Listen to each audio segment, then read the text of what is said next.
Quando o problema não é o que aconteceu, mas o que eu concluí sobre mim. Nesse vídeo eu quero conversar com você sobre uma coisa que talvez esteja interferindo nas suas decisões, muito mais do que você imagina. A imagem que você carrega de si mesma. Porque eu posso ter amadurecido, posso ter aprendido, posso ter atravessado situações difíceis, posso ter adquirido experiência. Posso até estar vivendo uma realidade completamente diferente da que vivia anos atrás.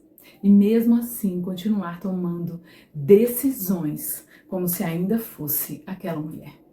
A mulher que falhou, a mulher que foi rejeitada, a mulher que não conseguiu. A mulher que tomou aquela decisão errada. A mulher que alguém diminuiu. A mulher que um dia não teve coragem.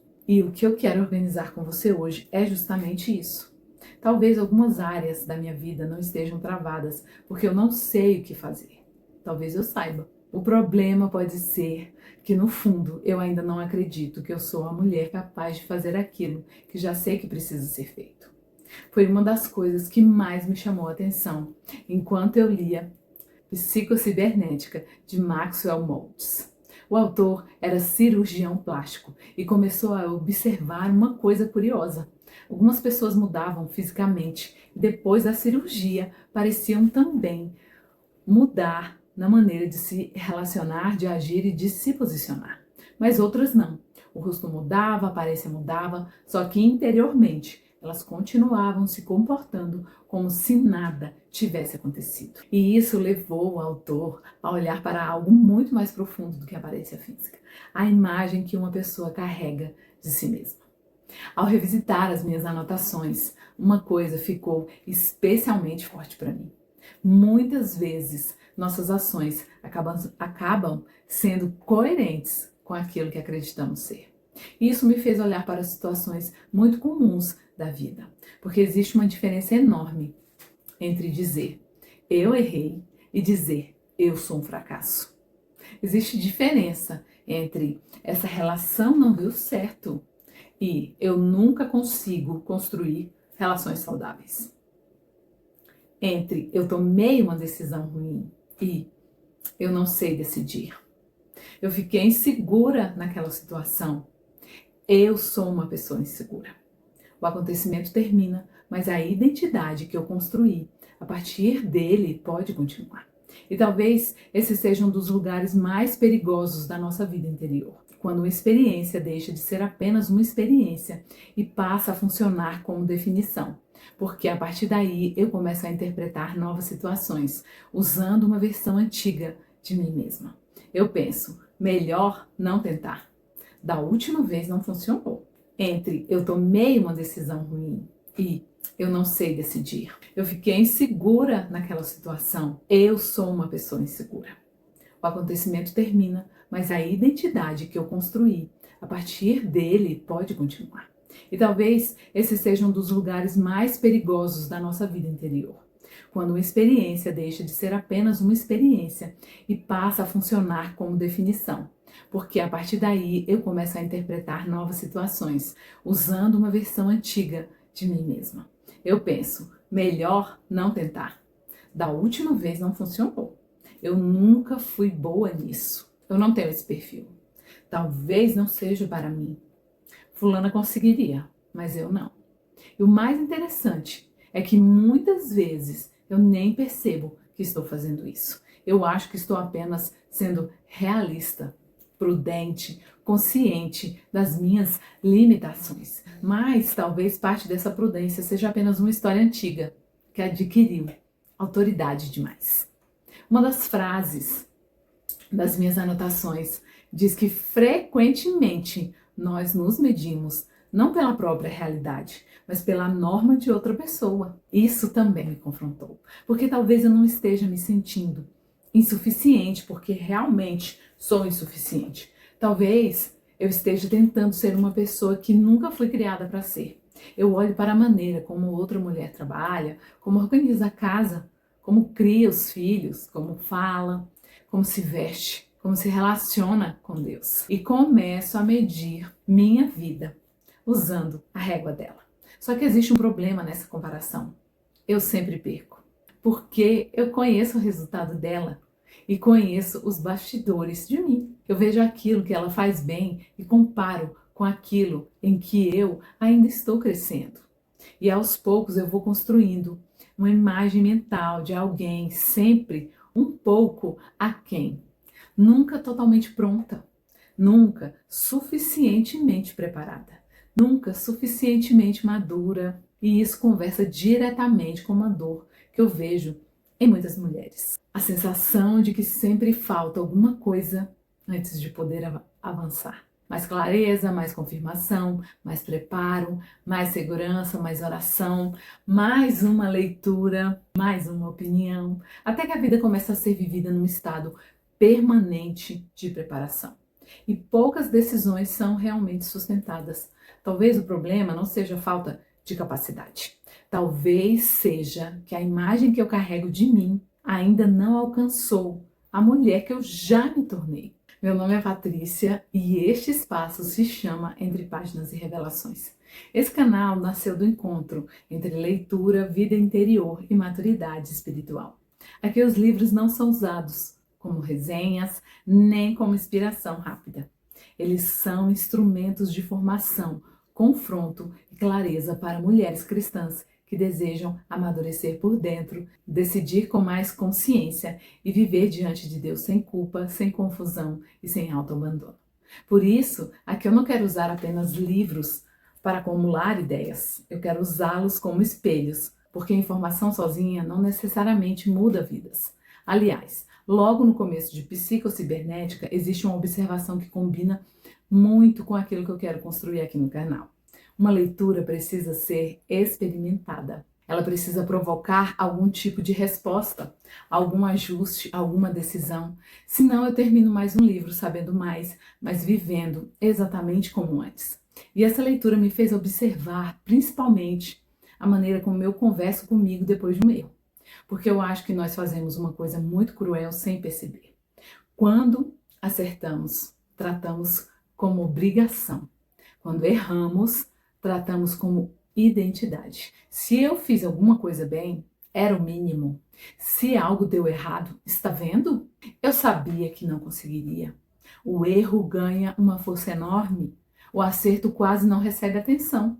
E com o passar do tempo, a memória vai acumulando argumentos contra nós mesmas. O livro fala justamente sobre essa tendência de reviver decepções, perdas e fracassos, enquanto ignoramos experiências em que fomos capazes, corajosas ou bem-sucedidas. E eu não estou falando de criar uma visão fantasiosa de nós mesmas. Isso seria apenas outro problema. Estou falando de justiça, porque maturidade também é aprender a olhar para a própria história inteira, não apenas para aquilo que confirma nossas inseguranças. Talvez eu tenha falhado algumas vezes, mas também acertei outras. Talvez eu tenha tomado decisões ruins, mas houve decisões que eu sustentei muito bem. Talvez eu tenha me omitido em momentos importantes, mas também existiram momentos em que eu fui corajosa. Talvez eu esteja olhando para uma área na qual ainda preciso crescer e esquecendo todas as áreas em que eu já cresci. Essa leitura revelou algo importante. Confiança não nasce apenas de repetir para mim mesma que eu sou capaz. Confiança também é construída quando eu reconheço experiências reais nas quais eu fui capaz. Isso muda a conversa, porque deixa de ser eu preciso acreditar cegamente em mim e passa a ser eu preciso parar de esquecer todas as evidências de crescimento que já existem na minha história. E aqui entra um cuidado muito importante para nós, mulheres cristãs. Eu não quero transformar a autoimagem numa versão sofisticada de autossuficiência. Não é isso. Não é olhar no espelho e decidir que eu posso tudo. Não posso, eu tenho limitações, eu preciso de Deus, eu preciso de pessoas. Eu ainda erro, ainda tenho pontos cegos, ainda existem áreas imaturas, mas existe uma diferença entre humildade e autodesprezo. E às vezes nós misturamos as duas coisas. Chamamos de humildade uma maneira extremamente dura de falar conosco. Temos facilidade em reconhecer limitações e enorme dificuldade em reconhecer capacidade. Temos medo de valorizar aquilo que Deus colocou em nós porque parece orgulho. Só que o próprio livro traz repetidamente a ideia de que nosso valor não nasce das grandes realizações, mas do fato de sermos criação de Deus. E isso para mim muda o centro. Não preciso fabricar valor. Também não preciso provar valor, mas preciso parar de negar aquilo que Deus criou. Uma das anotações traz uma frase muito simples. Você não é inferior e também não é superior.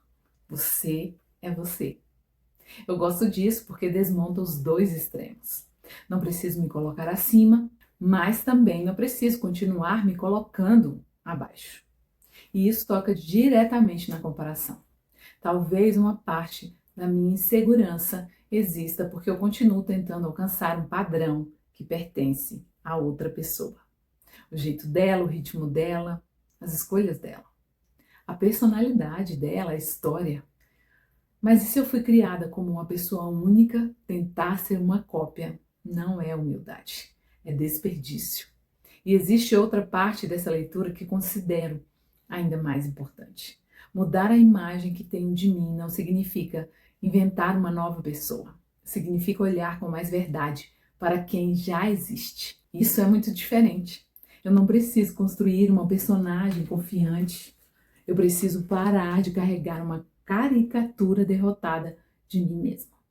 Eu não preciso me convencer de que não tenho fraquezas. Preciso aprender a dizer: tenho fraquezas, mas elas não são toda a minha identidade.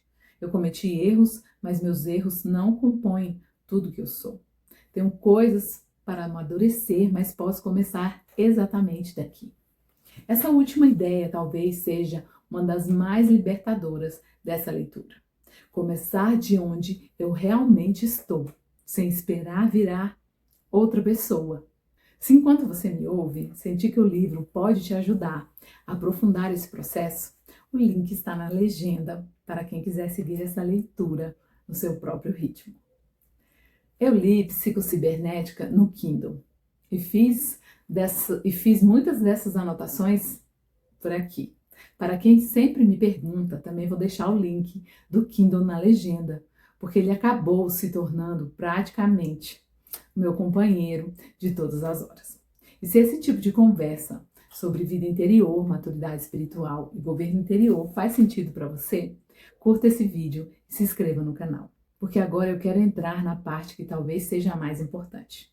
O que muda quando eu paro de tentar corrigir a conclusão que eu fiz sobre mim mesma? Eu não preciso ter certeza de que vou acertar para começar a agir. Há uma coisa nessa leitura que conversa muito com um padrão que eu reconheço em mim: o excesso de esforço, a tentativa de mudar pela força. Eu identifico alguma coisa que eu não gosto, então começo a me vigiar. Não posso pensar assim, não posso reagir assim, não posso sentir isso. Eu tenho que mudar, preciso me controlar. E quanto mais tento controlar tudo, mais fico consciente daquilo que estou tentando eliminar. Esse livro questiona bastante essa lógica. Ele mostra que muitas vezes focamos tanto naquilo que não queremos repetir, que continuamos alimentando exatamente a imagem da qual queremos sair. Isso me fez pensar na vida espiritual também, porque posso fazer da renovação da mente uma nova forma de vigilância, uma fiscalização permanente de mim mesma. E esse não pode ser o objetivo. Eu não quero trocar uma autoimagem ruim por uma mulher obcecada em construir uma autoimagem perfeita. Isso continua sendo controle. O ponto não é pensar sobre mim o dia inteiro. O ponto é ter clareza suficiente para agir. Uma anotação que eu gosto muito diz que o pensamento consciente faz a parte dele. Avalia, reúne informações, decide o objetivo, escolhe uma direção. Depois é preciso agir e parar de tentar controlar cada resultado. Isso é extremamente importante para mim. Porque existe uma hora em que pensar mais não produz mais clareza, produz ansiedade. Eu posso avaliar uma decisão, orar, buscar conselho quando necessário, observar os fatos, considerar os riscos, mas chegará um momento em que eu precisarei escolher E talvez eu não tenha certeza absoluta. O livro fala algo muito forte sobre a coragem. A diferença entre algumas pessoas que avançam e outras que ficam paralisadas não está necessariamente em terem mais capacidade, mas em estarem dispostas a correr o risco de cometer erros. Isso conversa demais com a mulher cristã que tem medo de errar diante de Deus. Porque talvez eu esteja exigindo uma garantia que Deus nunca prometeu me dar. Quero saber exatamente o resultado. Quero ter certeza de que não haverá perda. Quero saber se vou acertar. Quero que toda possibilidade de arrependimento seja eliminada. Só então me sinto autorizada a decidir. Mas isso não é maturidade. Maturidade inclui a possibilidade de erro. Uma das anotações diz: um passo na direção errada pode ser melhor do que permanecer estacionada por toda a vida. Eu não usaria isso como licença para agir impulsivamente, mas como confronto à paralisia, porque existe diferença entre imprudência e coragem. A mulher imprudente não avalia, a mulher paralisada avalia eternamente. A mulher madura avalia o suficiente e depois decide. E se errar, corrija a rota. O próprio conceito de cibernética usado pelo livro gira em torno disso. Um sistema encontra o caminho, corrigindo os desvios. Isso muda a forma de encarar erro. Erro deixa de ser sentença, vira informação. Eu não preciso dizer, errei, então não sei decidir. Posso dizer, errei, agora tenho uma informação que eu não tinha antes. É completamente diferente. Isso também muda o passado, porque outra anotação muito forte diz que ressentimento é, em certo sentido, repetir emocionalmente um acontecimento. Sentir novamente, repassar, reabrir, tentar resolver hoje uma cena que já terminou. E quanto mais eu vivo voltada para trás, menos energia tenho para responder ao presente. Eu não quero romantizar isso. Existem dores sérias, existem experiências que precisam de tratamento. Existem situações em que apoio profissional é necessário. Mas existe também um tipo de repetição interna que não está mais tentando compreender o passado, está apenas mantendo-o ativo. E talvez eu precise perguntar: isso que estou pensando agora me ajuda a responder à vida que tenho hoje ou apenas me devolve aquela que já passou? Outra aplicação muito prática do livro é aprender a postergar algumas reações. Nem todo estímulo merece resposta imediata. Eu gostei muito da imagem do telefone tocando. O telefone pode tocar, eu não preciso atender. Uma crítica pode chegar. Eu não preciso reagir imediatamente. Uma preocupação aparece, eu não preciso resolvê-la naquela hora. Uma possibilidade ruim passa pela minha mente. Eu não preciso tratá-la como profecia. Uma culpa aparece depois de uma decisão. Eu não preciso concluir imediatamente que Deus está dizendo que eu errei. Eu posso deixar tocar, respirar, esperar, observar e depois escolher uma resposta. Isso é governo interior. Não eliminar emoções, não controlar tudo, mas parar de responder automaticamente a tudo que aparece dentro de mim. O livro também usa uma imagem de um espaço interior de tranquilidade e chega a relacioná-la ao Salmo 91. Isso me fez pensar que talvez descanso espiritual tenha muito a ver com essa capacidade de não reagir a cada ruído. E se? E se der errado? E se alguém não gostar? E se eu me arrepender? E se Deus esperava outra coisa? Esses pensamentos podem continuar tocando, mas eu não sou obrigada a atender todos.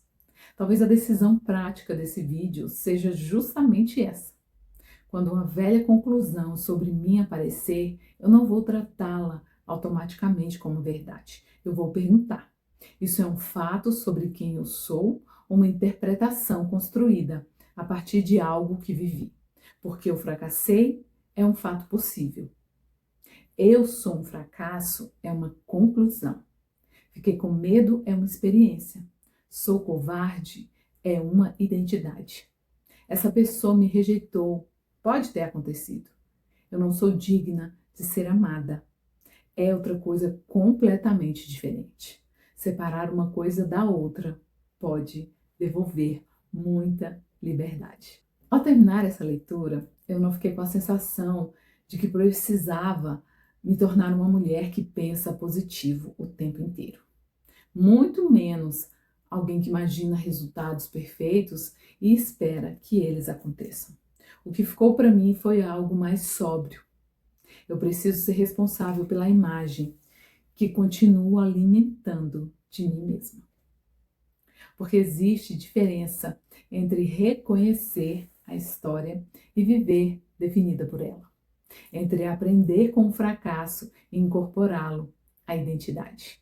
Entre reconhecer uma fraqueza e transformar essa fraqueza na explicação de toda a minha vida. Entre aceitar uma limitação e construir uma prisão ao redor dela. Talvez existam frases sobre você que já deveriam ter perdido autoridade. Eu não consigo, eu nunca termino nada, eu escolho mal, eu sou insegura, eu não tenho disciplina, eu não consigo falar, eu não sou inteligente o suficiente, eu não sou espiritual o suficiente. Talvez alguma dessas frases tenha começado depois de uma experiência real. Mas uma experiência real não transforma automaticamente uma conclusão em verdade. E aqui está a parte que eu considero mais importante para a vida com Deus. Eu não quero construir uma identidade artificial.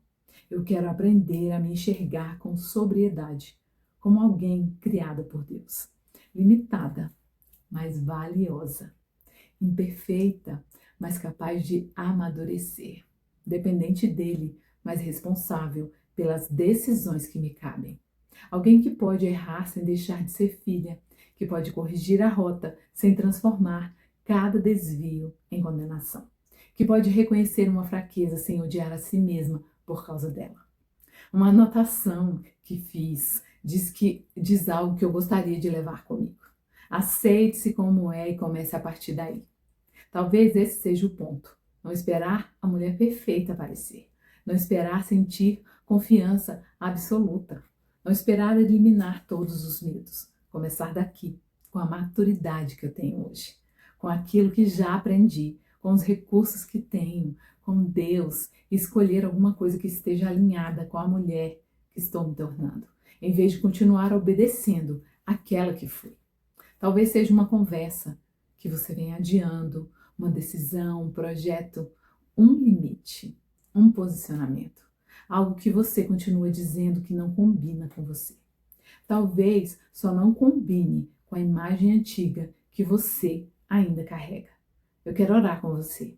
Senhor, Tu nos conheces profundamente. Conheces aquilo que vivemos, os erros que cometemos, as palavras que ouvimos e as conclusões que construímos sobre nós mesmas ao longo do nosso caminho. Nós te pedimos que tragas verdade onde uma experiência antiga virou identidade. Mostra que temos confundido humildade com desvalorização, onde um erro virou condenação, onde uma rejeição virou sensação de indignidade, onde o medo de falhar passou a governar decisões que já deveriam ter sido tomadas.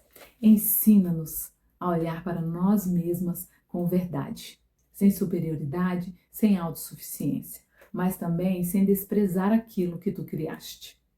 Ajuda-nos a reconhecer que nossos erros não compõem toda a nossa identidade, que podemos aprender, corrigir e seguir. Dá-nos coragem para tomar decisões maduras sem exigir garantias impossíveis. E quando pensamentos antigos voltarem a tocar, dá-nos discernimento para saber quando não precisamos atender. Que nossa mente encontre descanso em Ti. Que o passado tenha o seu lugar, mas não o governo. E que possamos caminhar com mais clareza, responsabilidade e confiança diante de Ti. Em nome de Jesus. Amém. Que isso que você ouviu hoje não vire apenas reflexão. Que organize o que estava confuso, alivie o peso desnecessário e te devolva clareza para viver a sua vida com maturidade e descanso.